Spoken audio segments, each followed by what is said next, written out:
The ledger was discovered in 1923, hidden behind a false wooden panel inside the demolished Vance mansion on Gaston Street. 76 years after the events it recorded, the leather-bound book surfaced by pure accident, uncovered by construction workers who had no idea what they were holding. Inside were names, dates, and amounts of money that made no sense at first glance. The handwriting was precise, elegant, unmistakably feminine. Each entry carefully documented a transaction that should never have existed. When the foreman brought the ledger to the Savannah Historical Society, the curator reportedly read only 3 pages before closing the book, locking it inside a vault where it remains to this day. Access is granted only by special permission that is almost never given. The ledger referenced an auction, but not the kind held along Factor's Walk, where cotton and timber were sold beneath open skies. This was something else entirely. A gathering held behind closed doors, an event whispered about but never recorded, where the currency was desire, and the merchandise was human beauty itself. What you're about to hear is a story reconstructed from that ledger, from private letters found in forgotten estate sales, from the hidden diary of a house servant who secretly learned to read and write, and from the silence that settled over certain Savannah families for generations.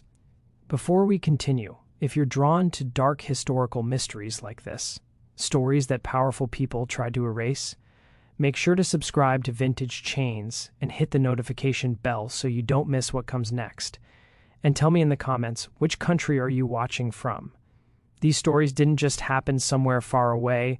They happened in real places to real people, and their secrets are still waiting to be uncovered. It is a story about power and its corruptions, about the particular cruelties that flourish in systems built on human bondage, and about what happens when those who have been denied agency find ways to claim it, no matter how twisted those ways might be. This is what happened in Savannah in the spring of 1847, when 6 women of the highest society decided they would no longer accept the limitations placed upon their desires. Margaret Vance stood at the window of her drawing room, watching the rain trace patterns down the glass. Beyond the garden wall, Gaston Street was empty in the afternoon downpour, the cobblestones dark and slick. She was 34 years old, mistress of one of Savannah's finest homes, wife to a cotton factor, who spent more time in his factor's work office than in her company, and she was suffocating. The house was silent, except for the rain and the distant sounds of the kitchen. Her husband, Richard, would not return until evening. Her 2 children were with their governess in the nursery. The servants moved through the halls like ghosts, trained to be invisible, and Margaret stood at the window, feeling the weight of another empty afternoon pressing down upon her, like a physical thing. She had been beautiful once, still was by most accounts, though she felt the years beginning their work at the corners of her eyes. Her dark hair was still thick, her figure still drew glances when she walked through the market, but what good was beauty when it was locked away in a house, displayed only at dinner parties and church services, admired but never truly desired? Her husband touched her once a month, perhaps a perfunctory coupling in the darkness, his mind clearly elsewhere, his body performing a duty. He was not cruel. Richard was never cruel. He was simply absent, his passions reserved for his ledgers and his cotton bales and his conversations with other men about tonnage and shipping rates. And Margaret was expected to be content with this, to fill her days with needlework and calling cards, with managing servants and planning menus, with the endless small performances of gentility that made up a lady's life, to pretend that she had no desires of her own, no hungers that went unfed. The knock at the door came at precisely 3. Margaret turned from the window, smoothing her skirts, composing her face into the pleasant mask she wore for visitors. "Come in." Her housemaid, Betsy, entered with a curtsy. "Mrs. Beaumont is here to see you, ma'am, and Mrs. Caldwell. They say they don't have calling cards, but they hoped you might receive them anyway." Margaret felt a small flutter of curiosity. Catherine Beaumont and Louisa Caldwell were not close friends. They moved in the same circles, attended the same functions, but they had never called together before, and to arrive without cards was unusual, suggesting this was not a social visit. "Show them in," Margaret said, "and bring tea." The 2 women who entered were studies in contrast. Catherine Beaumont was tall and angular, with pale blonde hair and ice-blue eyes that seemed to calculate the value of everything they saw. She was 42, married to a shipping magnate, and known for her sharp tongue and sharper business sense, unusual in a woman whispered about but grudgingly respected. Louisa Caldwell was softer, rounder, with auburn hair going gray at the temples, and a face that had once been pretty but had settled into comfortable middle age. She was 38, married to a judge, and known for her charitable work and her impeccable manners. They settled into the chairs by the fireplace, and for a few moments there was only the ritual of tea, the pouring, the offering of sugar and cream, the small talk about the weather and mutual acquaintances. But Margaret could sense something beneath pleasantries, a tension in the way Catherine's fingers droomed against her teacup, in the way Louisa kept glancing at the door as if worried about being overheard. Finally, Catherine set down her cup with a decisive click. "Margaret, we've come to speak with you about a matter of some delicacy. What we discuss must remain in absolute confidence." Margaret felt her pulse quicken. "Of course." Catherine and Louisa exchanged a glance. Then Louisa leaned forward, her voice dropping to barely above a whisper. "We want to know if you're happy." The question was so unexpected, so direct, that Margaret found herself answering honestly before she could think better of it. "No, in your marriage," Catherine pressed. Margaret hesitated, then nodded. "Richard is a good man. He provides well. He's never raised a hand to me, but he doesn't see me. Not really. I'm a piece of furniture in his house, useful and decorative, but not desired." "Yes," Louisa breathed. "Yes, exactly that." Catherine's smile was thin and knowing. "We are all pieces of furniture, Margaret. Beautiful, expensive furniture that our husbands display to show their wealth and taste, but furniture nonetheless. We are not allowed to have desires of our own. We are not allowed to seek pleasure. We are meant to be ornamental and obedient and content with whatever scraps of attention our husbands deign to give us." "But what if we weren't content?" Louisa asked softly. "What if we wanted more?" Margaret looked between them, her heart beating faster. "What are you suggesting?" Catherine reached into her reticule and withdrew a folded piece of paper. "There are 6 of us," she said. 6 women who have found ourselves in similar circumstances. We are all married to wealthy, respected men. We are all expected to be satisfied with our gilded cages, and we are all desperately, achingly unsatisfied. She unfolded the paper and handed it to Margaret.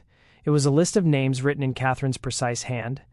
Catherine Beaumont, Louisa Caldwell, Ella Lenina Drayton, Judith Abernathy, Sarah Oglethorpe, Margaret Vance. Margaret stared at her own name at the bottom of the list.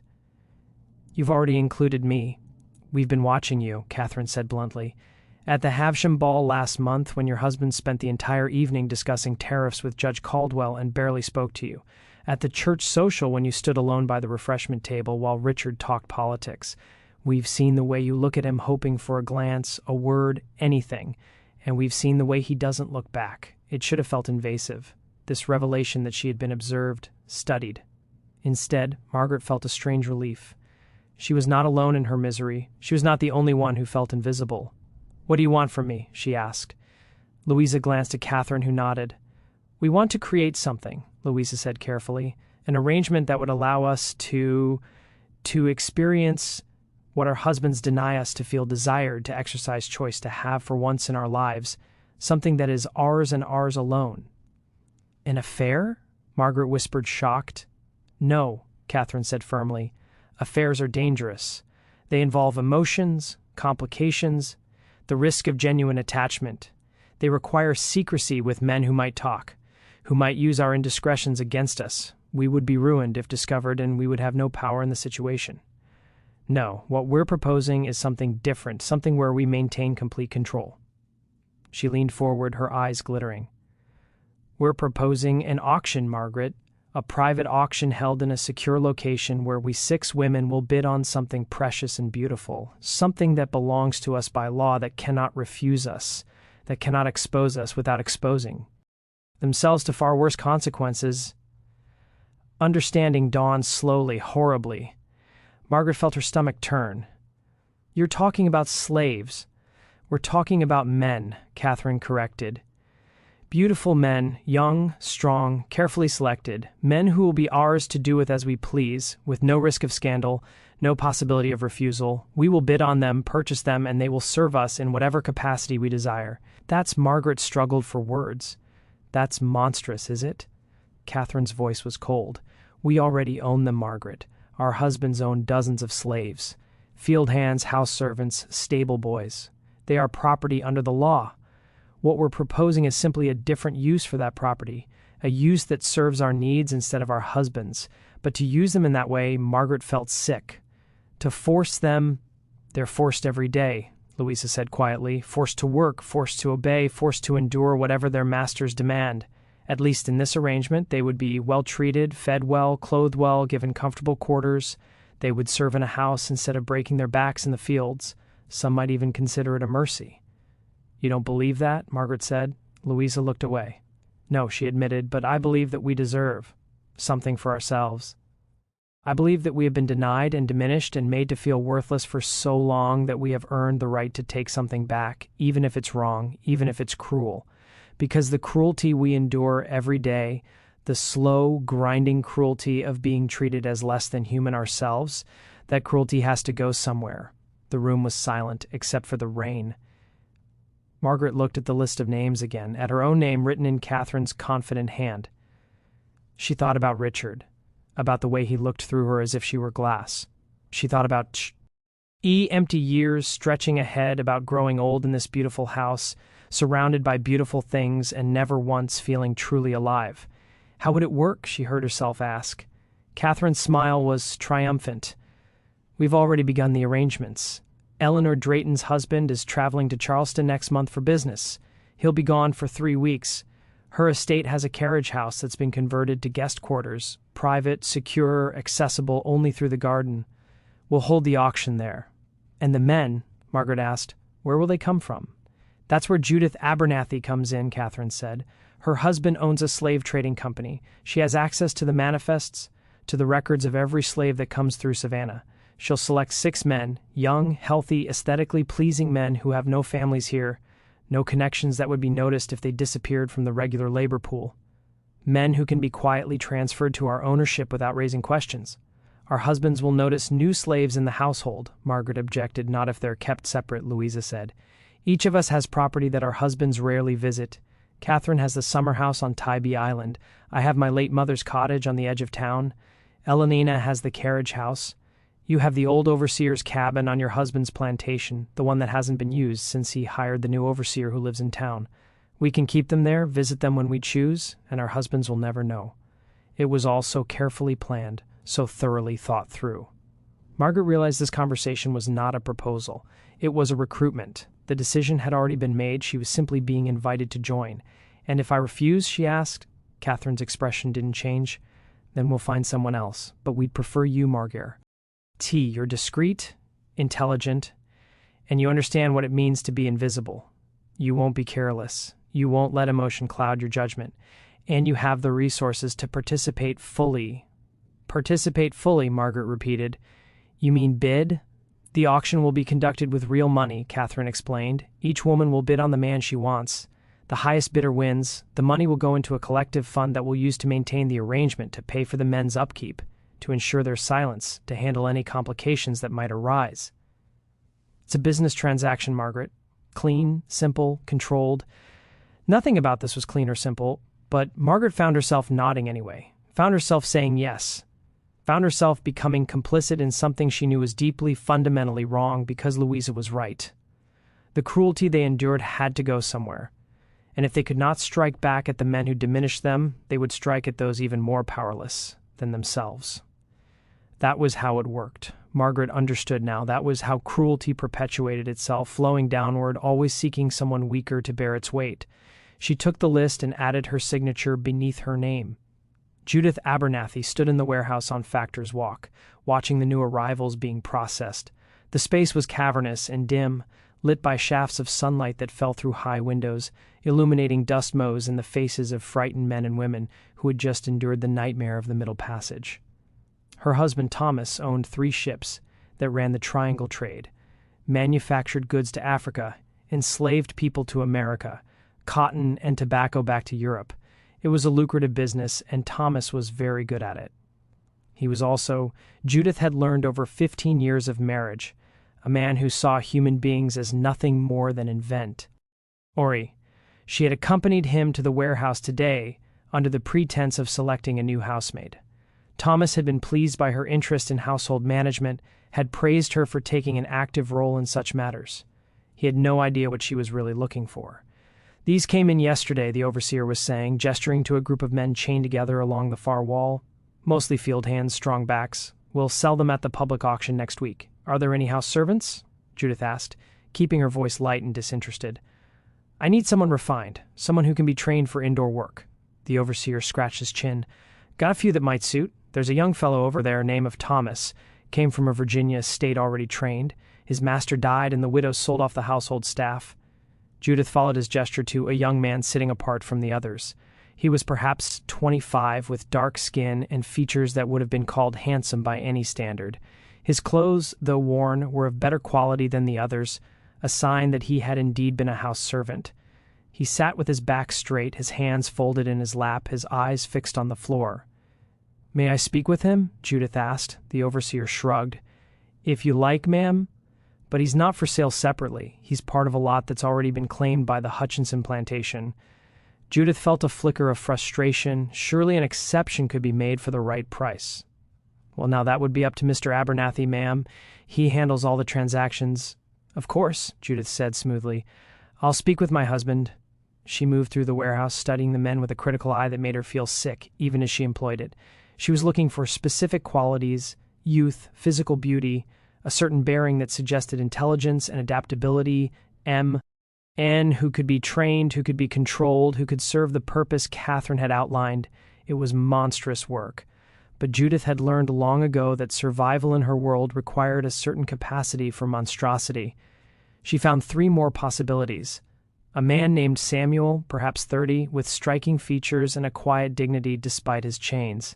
A younger man called Elijah, no more than 22, with golden brown skin and eyes that held a spark of defiance. And a man whose name she didn't catch, tall and broad-shouldered, who watched her with an expression she couldn't read. By the time she left the warehouse, she had a list of 6 names. She would speak with Thomas tonight, would use her Welly influence to ensure these particular men were diverted from their intended destinations.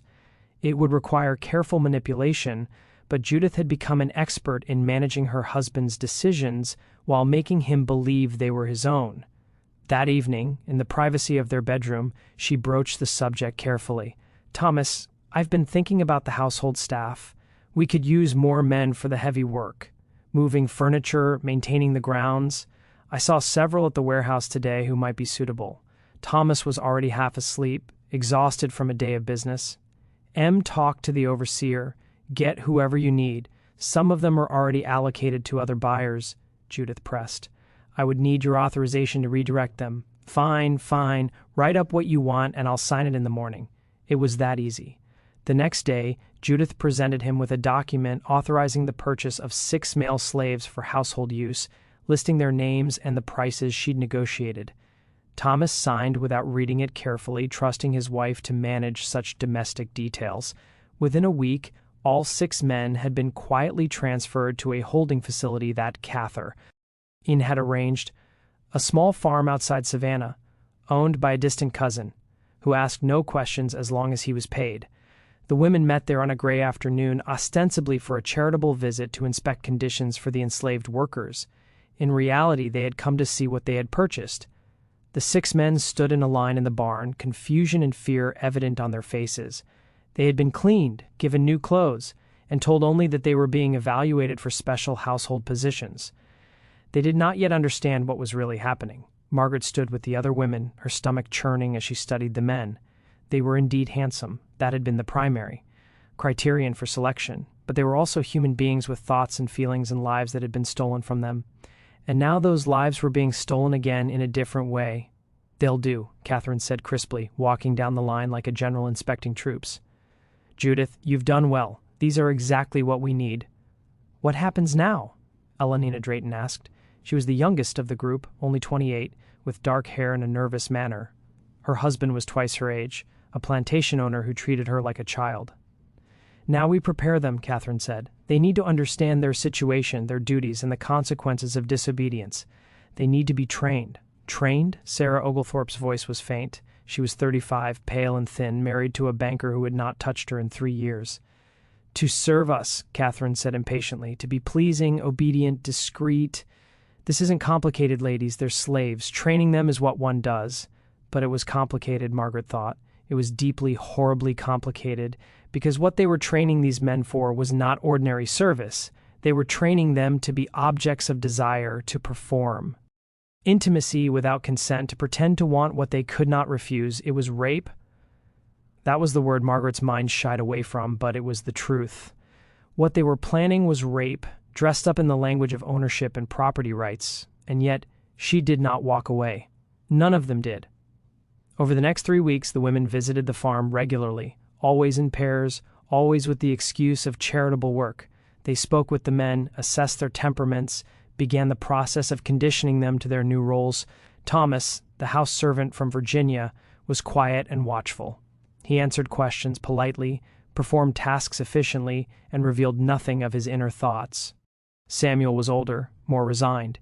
He had been enslaved his entire life, had learned to survive by making himself useful and invisible. Elijah, the youngest, still had fire in his eyes. He obeyed, but there was resistance in every line of his body. The others, Caleb, Daniel, and Joshua, fell somewhere in between, each coping with their situation in their own way. Margaret found herself drawn to Thomas. There was something in his careful composure, in the way he held himself apart, that reminded her of herself. She wondered what he had been before this, what dreams he might have had, what person he might have become if he had been born free. But she did not ask. To ask would be to acknowledge his humanity too fully, and that would make what they were planning impossible. The auction was set for the first week of May to be held in Eleanor Drayton's carriage house while her husband was in Charleston. The women would gather, the men would be presented, and the bidding would begin, and Margaret would participate because she had already crossed the line that separated the merely unhappy from the truly monstrous. The carriage house had been transformed. Eleanor Drayton had outdone herself, turning the simple structure into something resembling a private salon. Heavy curtains covered the windows, blocking any view from outside. Candles provided soft, flattering light. Chairs had been arranged in a semicircle facing a small raised platform. A table held wine and delicate refreshments, as if this were an ordinary social gathering. Margaret arrived at dusk, her heart pounding so hard she could feel it in her throat. She had told Richard she was attending a ladies' prayer meeting, and he had barely looked up from his newspaper to acknowledge her departure. The other women were already there, dressed in their finest gowns, as if for a ball. Catherine Beaumont stood near the wine table, her posture regal and commanding. Louisa Caldwell sat in one of the chairs, her hands clasped tightly in her lap. Eleanor Drayton fluttered nervously around the room, adjusting curtains and rearranging refreshments. Judith Abernathy stood by the door, her face expressionless. Sarah Oglethorpe sat apart from the others, staring at nothing. Margaret Catherine greeted her warmly. "We're nearly ready to begin. Please have some wine. Settle your nerves." Margaret accepted a glass but didn't drink. Her nerves were beyond settling. At precisely 8, Catherine called them to order. "Ladies, please take your seats. We have important business to conduct tonight." They arranged themselves in the chairs, and Margaret was struck by the absurdity of it. 6 wealthy white women in silk and jewels gathering in secret to purchase human beings for their pleasure. It was grotesque. It was evil. And yet no one stood up and left. Catherine took her position at the front of the room. "Before we begin, let us review the rules. Each of us has brought funds to bid. The bidding will start at $500 and increase in increments of no less than $50. The highest bidder for each man will take ownership. The money will be pooled and used to maintain our arrangement. Is this understood?" Nods all around. "The men have been prepared," Catherine continued. "They understand that they are to be household servants of a particular kind. They understand that discretion is absolutely required. They understand the consequences of disobedience." "What consequences?" Eleanor asked nervously. Catherine's smile was cold. Sailed to the deep south, the sugar plantations in Louisiana, where the life expectancy is measured in years rather than decades. They know that cooperation means a relatively comfortable existence. Resistance means a death sentence. It's quite simple. Margaret felt bile rise in her throat. This was coercion of the most brutal kind, obey or die, and they were all complicit in it. "Let us begin," Catherine said. The first man brought in was Caleb. He was perhaps 28 with dark skin and a powerful build. He stood on the platform, his eyes fixed on the floor, his jaw clenched. Caleb is a field hand, Catherine announced, reading from a card. Strong, healthy, experienced in physical labor. He has been examined by a physician and found to be in excellent condition. Shall we start the bidding at $500? The auction proceeded with horrifying efficiency. Judith bid $600. Sarah countered with $650. Elenina, her voice shaking, offered $700. In the end, Sarah won with a bid of $900. Caleb was led away and Daniel was brought in. The process repeated. Then Joshua. Each man stood on the platform while the women examined them like livestock, discussing their merits and flaws, bidding with money that represented months or years of their husband's income. Margaret bid on none of them. She sat frozen in her chair, watching the nightmare unfold, unable to participate but equally unable to stop it. Then Thomas was brought in. He walked onto the platform with his head up, his bearing dignified. IED, despite the circumstances. His eyes swept across the women, and for just a moment his gaze met Margaret's. She saw intelligence there and anger carefully controlled and something else, a kind of weary understanding, as if he knew exactly what was happening and had already resigned himself to it. Thomas, Catherine read, is a trained house servant. He can read and write, which is unusual and valuable. He has experience serving in refined households. He is 26 years old and in perfect health. Shall we begin at 500? 600? Louisa said immediately. 700, Judith counted. Margaret found herself raising her hand. 800. The other women looked at her in surprise. It was the first time she had bid. 900, Catherine said, her eyes narrowing. 1,000, Margaret heard herself say. The room fell silent. $1,000 was an enormous sum, more than most skilled slaves sold for at public auction. Catherine studied her for a long moment, then smiled slightly. It seems Margaret has found what she wants. Any other bids? No one spoke. Sold to Margaret Vance for $1,000. Thomas was led away, and Margaret sat trembling, wondering what she had just done. She had not planned to bid. She had not wanted to participate, but something in Thomas's eyes had compelled her, some recognition of shared captivity, and now she owned him. The final two men were auctioned, Samuel going to Catherine for $800 and Elijah to Louisa for $750. When it was over, Catherine collected the money and dismissed the men to their temporary quarters. Then she turned to the women with a satisfied smile. Congratulations, ladies. We have successfully completed our transaction. Your property will be delivered to your designated locations tomorrow. Remember, absolute discretion is required. These men exist only for us. No one else can know. They left separately, slipping away into the night like conspirators, because that was what they... Conspirators in a crime that had no name, that was perfectly legal under the law, but morally indefensible. Margaret rode home in her carriage. The $1,000 she had spent weighing on her conscience far more than the money itself. She had purchased a human being, she had reduced a man to property, and tomorrow that man would be delivered to the old overseer's cabin on Richard's plantation, where she could visit him whenever she chose. She had gotten what she wanted: power, control, the ability to be desired rather than ignored, and it felt like ashes in her mouth. The cabin sat at the edge of the pine woods, a half-mile from the main plantation house. It had been built for the overseer 20 years ago, but when Richard hired a new man who preferred to live in town, the cabin had been abandoned. It was small but well-built, with 2 rooms and a fireplace, isolated enough for privacy but close enough to be accessible. Margaret had it cleaned and furnished simply. A bed, a table, 2 chairs, a washstand. She had supplies delivered: food, clothing, blankets, lamp oil. She told the house servants that the cabin was being prepared for a new field supervisor, and no one questioned her. Thomas was brought there on a gray morning in midday. Margaret watched from a distance as he was escorted to the cabin by one of Judith's men, who unlocked his chains and left him there with brief instructions: stay in the cabin, wait for Mrs. Vance, obey her completely.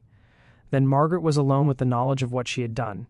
She did not visit the cabin for 3 days. She told herself she was busy, that there were household matters to attend to, that she needed time to think. In truth, she was terrified of what she had become, of what she was expected to do, of facing the man whose life she now controlled. But on the 4th day, she could delay no longer. She told Richard she was visiting the plantation to inspect the spring planting, and he nodded absently, already absorbed in his ledgers. She rode out in the afternoon, her heart pounding with each step of her horse. When she reached the cabin, she dismounted and stood for a long moment, gathering her courage. Then she knocked. "Come in," Thomas's voice called. She entered to find him standing by the window, his hands clasped behind his back. He turned when she entered, and his face was carefully blank. "Mrs. Vance," he said quietly. "Thomas?" Her voice came out as barely a whisper.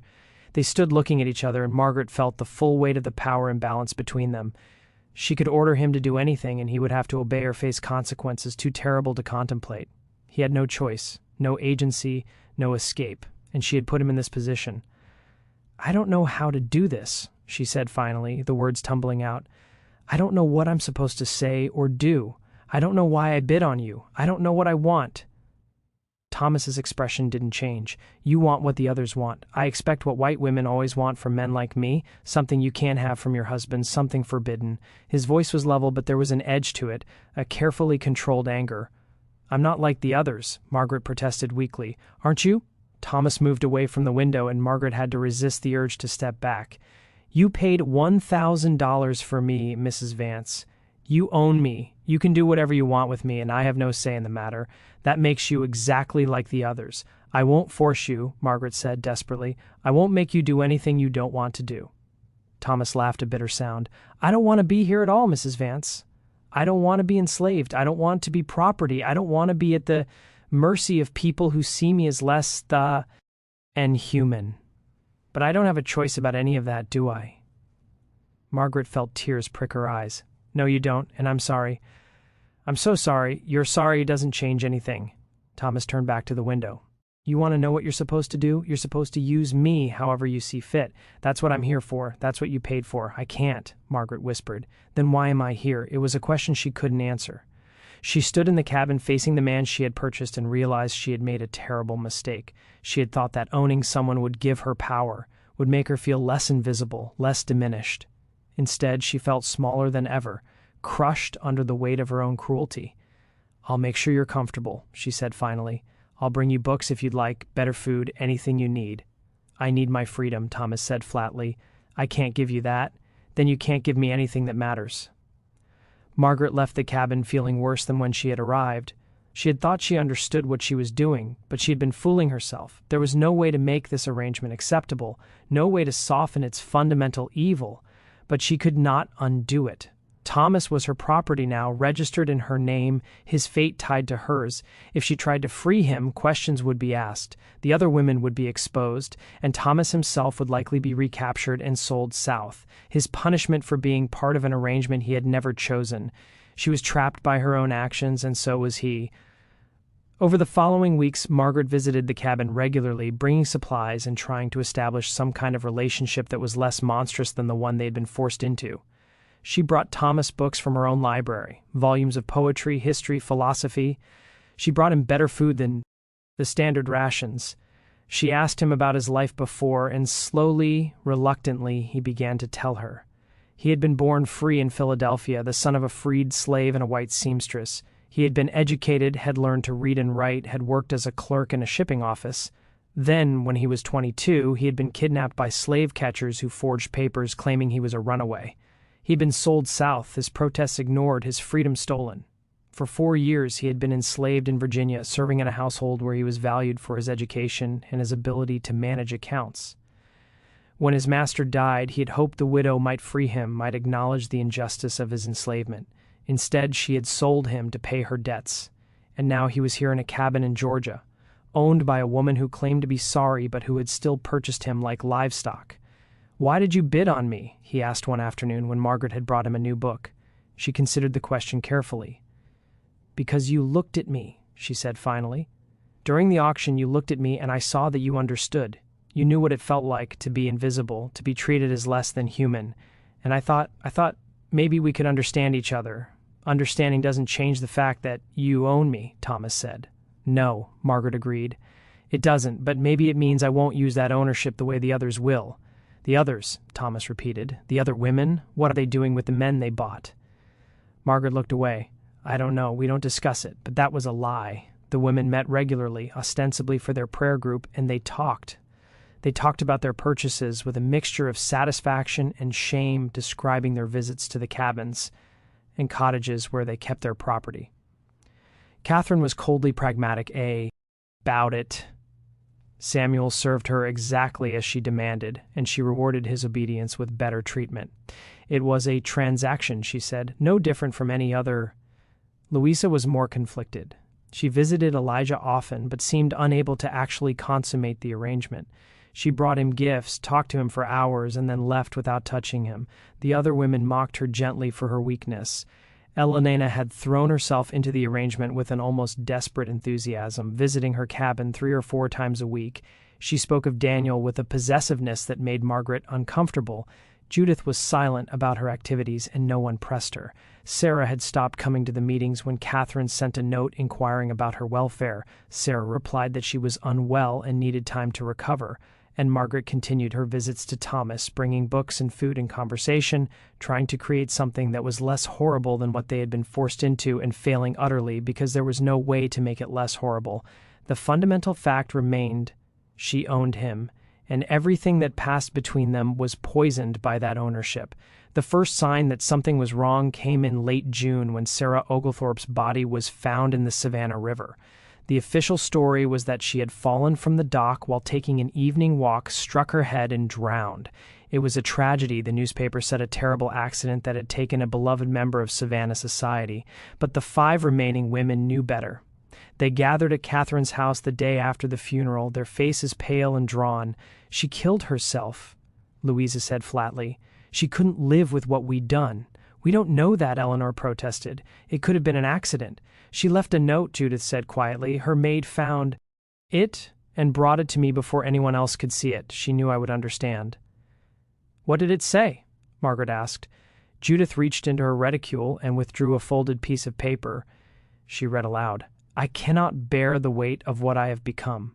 I thought I could separate myself from my actions, could pretend that what we did was justified by our own suffering. But I was wrong. There is no justification. There is only sin, and I am drowning in it. May God forgive me, for I cannot forgive myself." The room was silent. "She was weak," Catherine said finally. "She couldn't handle the moral complexity of our situation." "Moral complexity?" Margaret's voice rose. "We purchased human beings to use for our pleasure. There's no complexity about it. It's evil, and Sarah knew it, and she couldn't live with being evil." "Then perhaps she made the right choice," Catherine snapped. "If she couldn't maintain discretion, if she was going to become a liability, then it's better that she's gone." "How can you say that?" Louisa whispered, horrified. "Because it's true. Our arrangement depends on absolute secrecy. If Sarah had confessed, if she had exposed us, we would all be ruined. Our families would be destroyed, our husbands would divorce us, and we would be left with nothing. So, yes, in a terrible way, her death protects us." "It protects us," Margaret repeated slowly. "Sarah is dead, and all you can think about is how it protects us." "What else should I think about?" Catherine demanded. "Should I wallow in guilt? Should I flagellate myself for my sins? That won't bring Sarah back. It won't change what we've done. The only thing we can do now is ensure that her death wasn't in vain, that our secret remains safe." But the secret was already beginning to unravel. A week after Sarah's death, Caleb disappeared from the cottage where she had kept him. The women learned of it when Catherine's man went to see Heck on the property and found the cottage empty, the door standing open, Caleb gone. "He's run away," Catherine said at their next meeting. "We need to find him before he talks." "How?" Eleanor asked. "We can't report him as a runaway without explaining where he was and why." "We'll have to search quietly," Judith said. "Use our own resources, offer a private reward for information."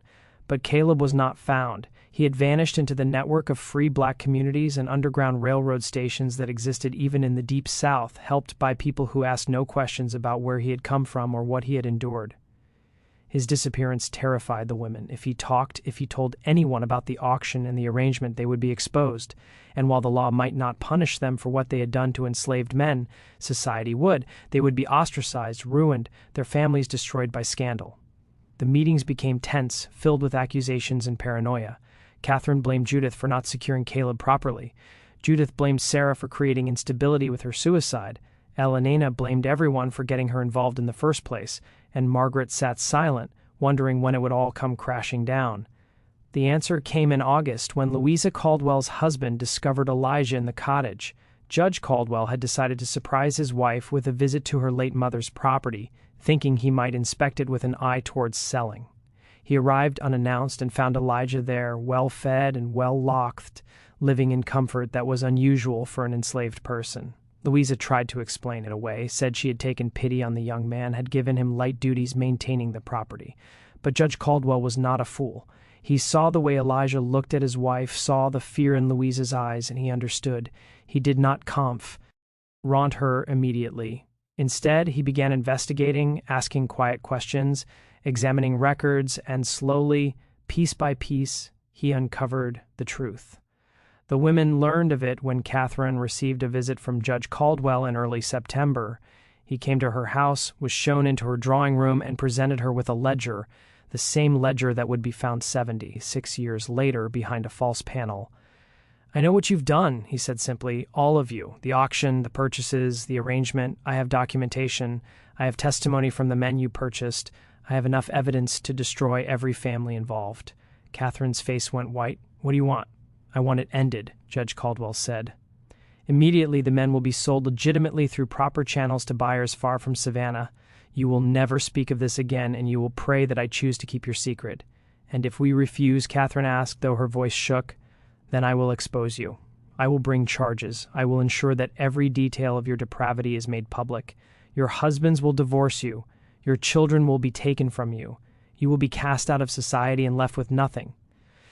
"Is that what you want?" It was not, and so the women agreed. Over the next 2 weeks, the men were quietly sold. Samuel was sent to a plantation in Alabama. Daniel went to a farm in Tennessee. Joshua was sold to a merchant in New Orleans. Elijah was sent to a textile mill in North Carolina. And Thomas was sold to a cotton plantation in Mississippi. Margaret learned of it when Catherine sent her a brief note. "Your property has been disposed of. The matter is closed." She rode out to the cabin one last time and found it empty. The books she had brought scattered on the floor, the bed stripped bare. Thomas was gone, sold away to a fate she could only imagine, and she had not even been able to say, goodbye. She sat in the empty cabin and wept. For Thomas, for Sarah, for all of them, for the cruelty they had perpetrated and the cruelty they had endured, for the way suffering bred suffering, cascading downward through the layers of power until it crushed those at the very bottom. She had wanted to feel less invisible, less powerless. Instead, she had become a monster. The women never spoke of it again. They continued to move in the same social circles, attended the same functions, smiled, and made small talk as if nothing had happened. But something had changed between them. A shared knowledge that could never be acknowledged, a guilt that could never be confessed. Catherine Beaumont died in 1852 at the age of 47 of a sudden illness that the doctors could not explain. Some said it was her heart, others whispered that she had taken poison, though there was no proof. Louisa Caldwell lived until 1868, but her marriage never recovered. Judge Caldwell treated her with cold politeness for the rest of his life, and when he died, he left the bulk of his estate to their children with only a small allowance for Louisa.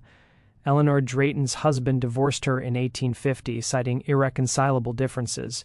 The real reason was never made public, but Elenina was forced to leave Savannah and live with relatives in Virginia, where she died in obscurity in 1859.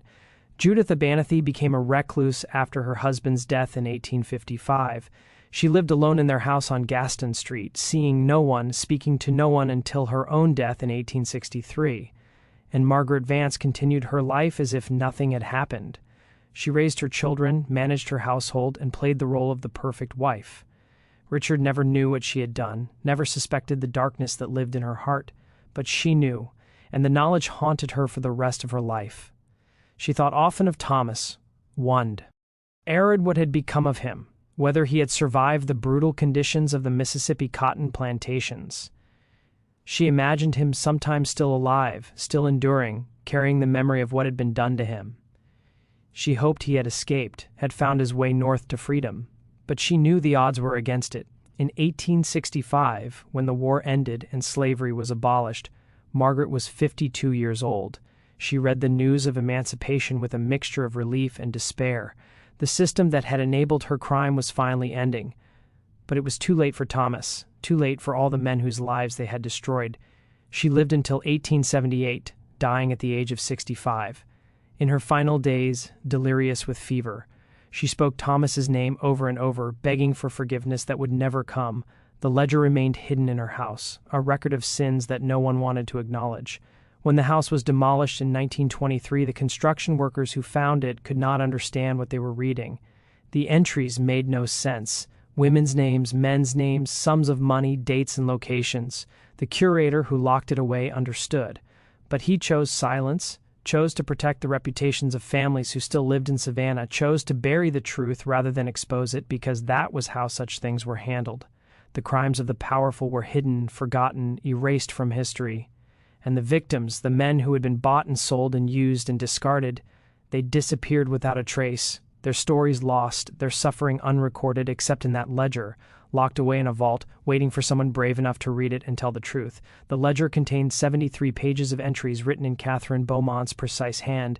It records every detail of the arrangement, the names of the women, the names of the men, the amounts bid, the locations where they were kept, the dates of visits, and finally the dates and prices of their sales. It also contains something else, a single page in different handwriting, added sometime after the main entries. The handwriting is masculine, educated, careful. It reads, "My name is Thomas Freeman. I was born free in Philadelphia in 1821. I was kidnapped and enslaved in 1843. I was purchased by Margaret Vance in 1847 and sold to a Mississippi plantation in 1849. I escaped in 1863 and made my way north. I am writing this so that someday someone will know what truly happened, so that the women who committed these acts will not be remembered as innocent victims of their time, but as perpetrators of cruelty, and so that the men who suffered will not be forgotten. This is the truth. Remember it." The page is dated 1870. It is signed with Thomas's full name. Against all odds, he survived. He survived the plantation. He survived the war, and he survived long enough to find the ledger and add his own testimony to its pages.